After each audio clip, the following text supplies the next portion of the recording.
소망하며 나아가길 바랍니다. 우리 교회는 2020년 4월부터 사도행전 말씀을 나누고 있습니다. 꽤 오랜 시간 함께 나누고 있죠. 사도행전 말씀 시작하면서 저는 이렇게 말씀을 드렸습니다. 사도행전 전체를 관통하고 있는 큰 주제는 예수님의 부활과 승천 이후 교회의 창립에서부터 복음 전파의 전 과정을 계획하시고 실행하신 성령 하나님의 주권적 역사서다.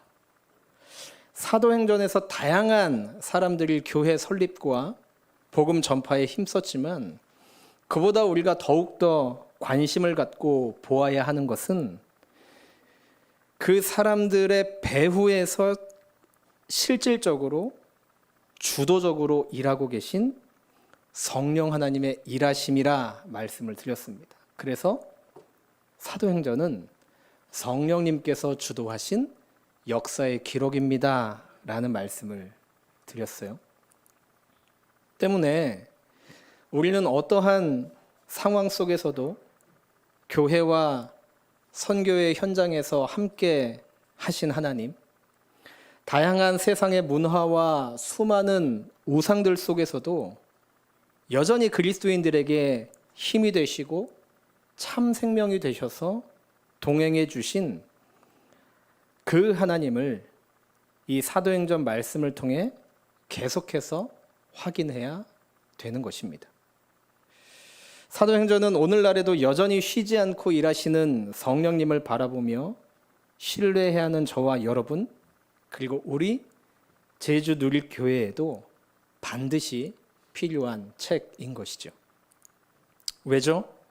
사도행전 당시와는 비교도 되지 않을 정도로 다양한 세상의 문화와 수많은 우상 속에서도 그리스도인들에게 여전히 힘이 되시고 참 생명이 되셔서 동행해 주신 그 하나님을 알고 바라보고 신뢰하여 그래서 예수 그리스도의 제자 되어 세상을 변화시키는 사랑의 공동체를 이루어야 하는 사명이 저와 여러분 그리고 우리 제주 누릴교회가 감당해야 되기 때문인 것입니다.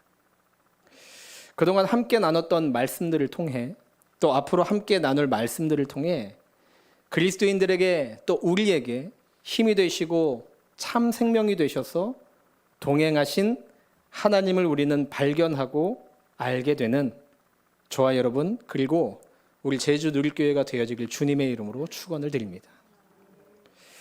사도행전에서 주도적으로 역사하셨던 성령 하나님께서 저와 여러분 그리고 우리 제주 누릴교회에도 임하시어 22년 동안 일하셨고 지금도 역사하셔서 일하고 계시고 또 앞으로도 영원까지 일하실 것입니다. 바울은 에베소에서 만난 어떤 제자들에게 복음을 전하고 세례를 베푼 후에 그가 늘 하던 대로 유대인의 회당으로 향합니다. 오늘 본문 8절인데요. 바울이 회당에 들어가 석 달 동안 담대히 하나님 나라에 관하여 강론하며 권면하되 바울은 도착한 에베소의 회당에서 석 달 동안이나 담대히 하나님의 나라에 관하여 강론하고 권면합니다. 근데요 9절을 보시면 어떤 사람들은 마음이 굳어 순종하지 않고 무리 앞에서 이 도를 비방하거늘 바울이 그들을 떠나 제자들을 따로 세우고 두란노 서원에서 날마다 강론하니라.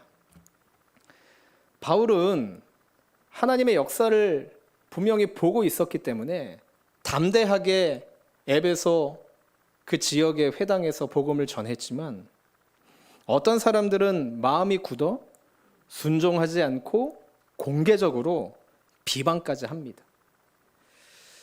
표면적으로 보이는 이 에베소의 바울의 사역은 마치 실패한 것처럼 보입니다.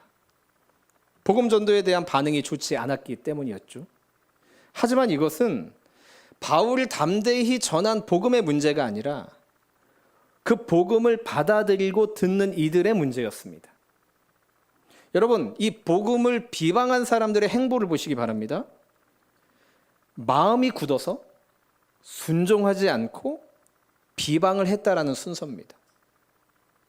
우리가 마음이 굳어 있는 상태, 마음이 닫혀진 상태에서는 아무리 생명의 말씀, 그것이 진리의 말씀이 전해진다 해도 소용이 없다라는 것이죠. 왜요? 마음이 굳어져 있고 닫혀 있는 상태는 듣지 않고 있는 상태이기 때문이죠. 마음을 굳게 하고 마음이 닫혀 있으면 어떤 말을 해도 들리지가 않습니다. 그들은 마음을 굳게 하고 닫혀 있었기 때문에 바울이 전하는 말에 불순종할 수밖에 없었던 것이죠. 여러분, 마음이 그래서 이렇게나 중요합니다. 우리는 들을 귀를 가지고 옥토의 마음으로 예배하고 하나님의 말씀에 경청해야 되는 것입니다. 우리 주님은 여전히 우리에게 씨를 뿌리며 우리를 옥토로 만들고 계심도 우리는 기억해야 할 것입니다. 오늘 본문에도 그 하나님의 일하심이 이렇게 증언되어 있습니다. 10절, 2해 동안 이같이 하니 아시아에 사는 자는 유대인이나 헬라인이나 다 주의 말씀을 듣더라. 바울은 자신이 전한 그 복음을 비방하던 자들을 떠납니다. 그리고 복음을 받아들인 사람들을 제자로 세우고 두란노 서원에서 날마다 말씀을 전하죠. 얼마 동안요? 무려 2년이라는 시간 동안 말입니다. 그 결과 유대인과 헬라인을 막론하고 아시아의 많은 사람들이 그 복음을 듣게 되었습니다. 여러분, 이 말씀은요, 단순히 그들이 주님의 말씀을 들었다라는 차원이 아니라 마음을 열고 주신 말씀에 순종하는 삶, 증언을 증명하는 삶, 예수 그리스도의 제자된 삶을 살게 되었다라는 말씀이죠. 오늘 본문에 아시아는 터키 대륙을 말합니다. 바울이 에베소의 두란노 서원에서 2년 동안 포기하지 않고 생명의 말씀, 진리의 말씀을 전하자 에베소 지역을 뛰어넘어 아시아의 전 지역으로 퍼져나가 인종을 초월한 수많은 그리스도인들, 예수 그리스도의 제자들이 세워졌다라는 말씀인 것입니다. 저는 오늘 본문을 묵상하며 가슴이 뛰었습니다. 우리가 먼저 우리에게 허락하시는 그 하나님의 말씀을 마음을 열어 받아들이고 그 말씀에 순종하여 말씀이 실제가 되는 삶, 증언을 증명하는 예수 그리스도의 제자된 삶을 살아갈 때, 그리고 제자 삼는 일을 우리가 감당할 때 우리 교회가 위치한 제주시 이도 이동을 벗어나 제주와 서귀포에 우리나라 전 지역에 대한민국을 넘어 온 누리에 예수 그리스도의 제자들이 세워지는 그 꿈을 저는 꾸기 때문입니다. 여러분, 이 얼마나 가슴이 뛰는 일입니까? 에베소 지역을 뛰어넘어 아시아 전 지역으로 퍼져나가 인종을 초월한 수많은 그리스도인, 예수 그리스도의 제자들이 세워지게 된 일은 바울이 한 것이 아니라 하나님께서 하신 일이십니다. 보세요. 바울이 에베소 회당에서 복음을 전할 때 마음이 굳은 어떤 사람들의 배척이 없었다면 바울은 계속해서 유대인들만 모이는 회당에서 복음을 전했을 것입니다. 그러나 그들의 계속된 비방과 괴롭힘과 박해로 인해 바울은 에베소의 회당을 벗어나 두란노 서원에서 복음을 전하기 시작하게 되었습니다. 그 결과 그 복음은 에베소의 회당, 두란노 서원, 더 나아가 에베소를 뛰어넘어 아시아 전 지역으로 퍼져나가 인종을 초월한 수많은 그리스도인, 예수 그리스도의 제자들이 세워지게 된 것입니다. 결국 모든 인류를 선용하시어 결론을 최상으로 인도하시는, 그리고 하나님께서 계획하신 바를 반드시 이루시는 그 하나님을 우리는 이 시간 목도하게 되는 것이죠. 여러분 기억하십니까? 존 뉴턴이 말한 그분이 허락하시는 것은 무엇이든 우리에게 필요한 것이고 그분이 만류하시는 것은 어떠한 것이든 불필요한 것이다. 우리가 보기에 필요하고 좋은 일을 하나님이 만류하신다면 그것은 우리에게 필요한 것이 아닙니다. 반면에 어떤 좋지 않은 일로 인해 우리의 삶이 엉망이 되었다 하더라도 하나님이 허락하신다면 그것은 우리에게 매우 매우 중요한 역할을 하게 될 것입니다. 오늘 본문의 바울의 복음 전도 사역처럼 말이죠. 그래서 저와 여러분은 고난을 당할 때에도 모든 일을 선용하시어 결론을 최상으로 인도하시는 우리 주님을 바라봐야 할 것입니다. 우리 교회에 일어나는 모든 일들도 선용하시어 결론을 최상으로 인도하시는 그 하나님을 바라보고 그 하나님을 신뢰해야 되는 것입니다. 당장은 알 수 없습니다. 이해도 되지 않죠. 요 몇 년 사이 코로나 바이러스로 인해 온 세상이 힘들었지만 특별히 우리 교회는 예기치 않게 환우들이 많아졌습니다. 교회를 담임하고 있는 저는 그 환우들의 소식을 들을 때마다 몹시 괴로웠습니다. 내 기도가 부족해서인가?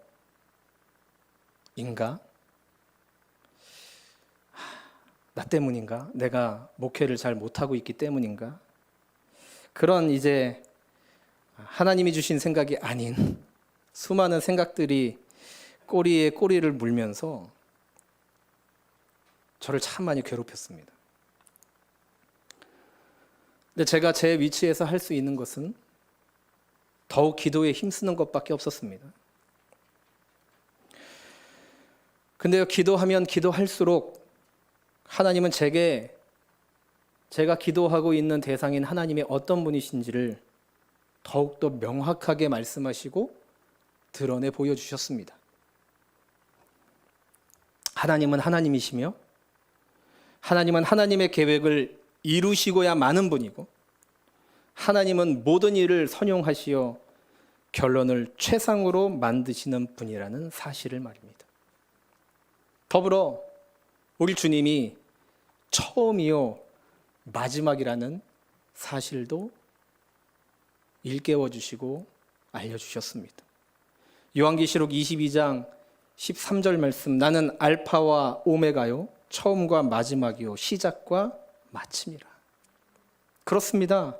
온 세상을 창조하시어 시작하신 우리 주님은 이 세상의 끝을 보실 분이십니다.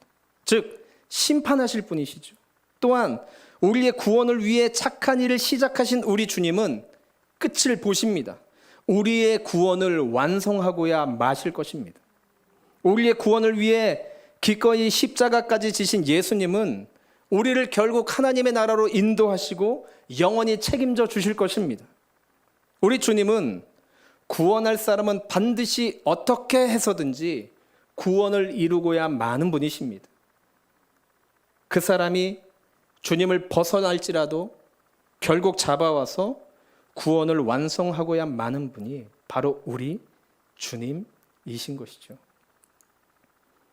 예수님의 십자가는 그 증거입니다. 어떤 증거입니까? 하나님이 결코 우리를 버리지 않는다는 증거인 것이죠. 그래서 알파와 오메가는 우리를 향한 하나님의 구원이 얼마나 확고하며 또한 그 성취가 얼마나 틀림없는 약속인지를 말씀하고 있는 것입니다.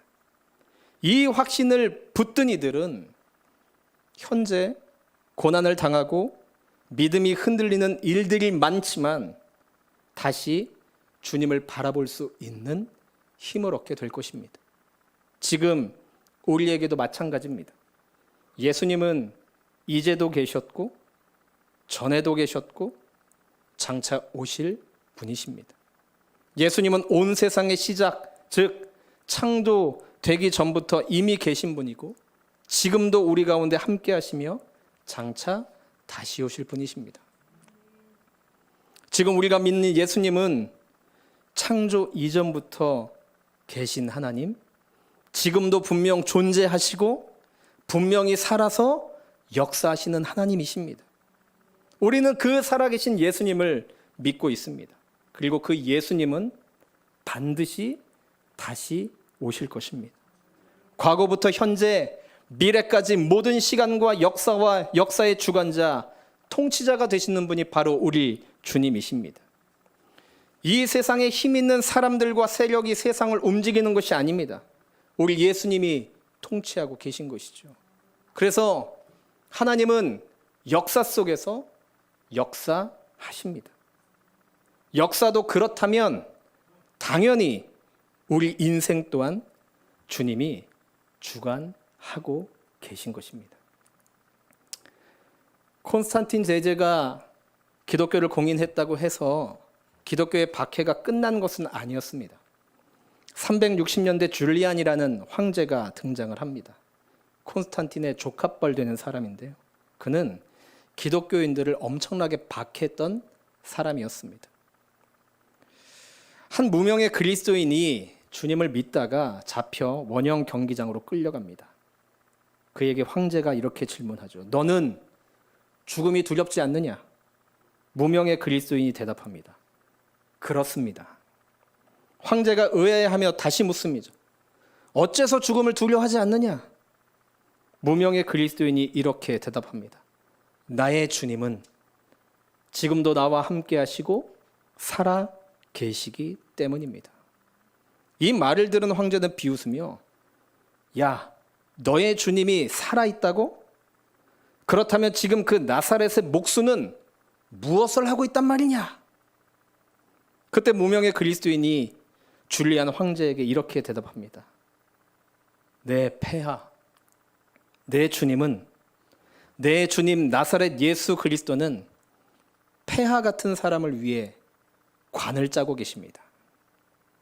이것이 361년에 일어난 일인데 2년 후 줄리안 황제는 전쟁터에서 죽어가며 마지막에 이런 말을 남겼다고 합니다. 오, 갈릴리 사람이여, 그대가 승리자다.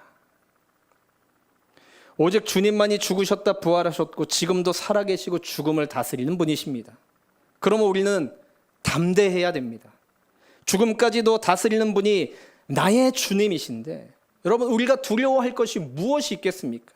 내가 사망의 음침한 골짜기를 다닐지라도 해를 두려워하지 않을 것은 주께서 나와 함께 하심이라. 우리 주님은 사망을 다스리는 분이십니다. 우리의 죽음을 결정하는 분도 주님이시고 죽은 우리를 다시 살리시는 분도 우리 주님이십니다. 영원토록 우리를 죽지 않도록 생명을 주시는 분도 우리 주님이십니다. 죽음 후 이후에 음부의 세계로 보내는 것을 결정하는 분도 우리 주님이시죠. 1세기에 엄청난 박해를 받던 그리스도인들에게 이 말씀은요, 소망의 말씀이었습니다. 주님이 죽음과 생명을 쥐고 있기 때문에 죽음 이후를 가본 적은 없지만 죽음을 주관하시는 분이 주님이시기 때문에 담대할 수 있었던 것입니다.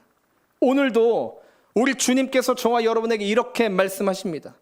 나도 그 죽음을 보았다. 그리고 그 죽음을 극복했다. 염려하지 말라. 내가 이 죽음조차 다스린다 말씀하십니다. 이것이 지금 고난당하고 유혹을 받는 우리에게도 주님을 바라보는 이유와 소망의 이유가 돼야 되는 것입니다. 우리 주님은 시작하시면 끝을 보시는 분이십니다. 지금도 살아계신 분이며 죽음과 지옥까지 주관하시는 통치자가 되십니다. 근데요, 바로 그 예수님은 지금 고난을 당하는 교회와도 함께하는 분이십니다. 요한계시록 1장 12절 13절 말씀입니다. 몸을 돌이켜 나에게 말한 음성을 알아보려고 돌이킬 때에 7 금 촛대를 보았는데 촛대 사이에 인자 같은 이가 발에 끌리는 옷을 입고 가슴에 금띠를 띠고 7 촛대 사이에 인자 같은 이, 즉 예수님이 함께 계신 형상이 이 요한의 눈에 보인 것입니다. 7 촛대는 요한계시록 1장 20절에 보면 7 교회라 해석을 합니다. 이 계시록의 말씀을 받게 될 그 7 교회를 말하는 거죠. 이 교회들은 단지 그 당시의 7 교회만이 아니라 모든 교회를 대표하는 것이기 때문에 지금 우리 교회 그리고 교회를 구성하는 우리로 보아야 할 것입니다. 이 당시 이 7 교회도 대부분 큰 박해를 받거나 유혹에 흔들리고 있었습니다. 신앙이 위태로운 교회도 있었습니다. 그런데 그 교회들 사이에 우리 주님이 거닐고 계신 것입니다. 저는 이 말씀을 묵상하면서 이 말씀이 감사와 감격이 되었습니다. 요한은 노년에 반모섬으로 유배되어 얼마나 처량하고 막막하고 괴로웠겠습니까? 근데 자신도 그렇지만 핍박과 어려움을 당하는 교회들을 생각하면 그 마음이 더 힘들었던 것입니다. 핍박이 무섭게 다가오자 교회들의 문제가 생기기 시작했습니다. 어떤 교회는 교인들이 그 믿음을 잃고 무너지기도 했고, 어떤 교회는 핍박을 피하기 위해 세상과 타협하기도 했습니다. 이단과 싸우다 사랑을 잃어버린 교회도 있었습니다. 주님의 교회가 이렇게 무너지는가 염려할 때 주님이 이 환상을 보여주신 것입니다. 우리 주님은 절대 교회를 포기하지 않고 계심을 보여주신 것이죠. 교회들 사이를 다니며 여전히 촛대를 놓지 않으심을 보여주신 것입니다. 나는 내가 세운 교회들을 절대 놓지 않는다. 결코 포기하지 않는다. 내가 너희 사이에 여전히 거닐고 함께하고 있다. 여러분, 이 말씀은 지금 주님이 우리에게 이렇게 말씀하시는 것으로 들립니다.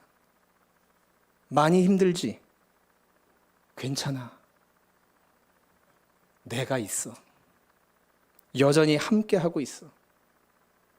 나는 너희를 포기하지 않아. 당연히 제주누릴교회도 포기하지 않을 거야. 요한은 울었을 것입니다. 저도 이 말씀 묵상하며 함께 울었습니다. 지금 우리 교회와 우리 모두와도 우리 주님이 함께하고 계시기 때문입니다. 비록 지금 한국교회의 위상이 땅에 곤두박질 쳐 있고 하나님의 말씀이 외면당하고 있는 상황이지만 우리 주님은 여전히 한국교회를 포기하지 않고 계시며 절대 놓지 않는다 말씀하십니다. 우리에게 고난이 있고 우리의 바램과 우리의 마음대로 진행되지 않는 여러 어려움들이 있는 상황이라 할지라도 우리 주님은 우리도 결코 포기하지 않으시며 절대 놓지 않는다 말씀하십니다. 그리고 우리에게 말씀하시죠. 괜찮아. 내가 있잖아. 사랑하는 여러분, 지금 신앙생활하기 어려운 상황이십니까? 이 코로나19라는 핑계 때문에 가족들의 핍박이 더욱더 심해져 예배당에 나와 예배 드리는 것조차도 눈치 보이고 힘드신 상황이십니까? 사는 것이 힘드십니까? 가족 때문에 힘들습니까? 관계의 어려움 때문에 힘드십니까? 자녀들의 문제 때문에 힘드십니까? 원치 않는 질병으로 실망스러우십니까? 몸이 아픈데 낫질 않아 절망적이십니까?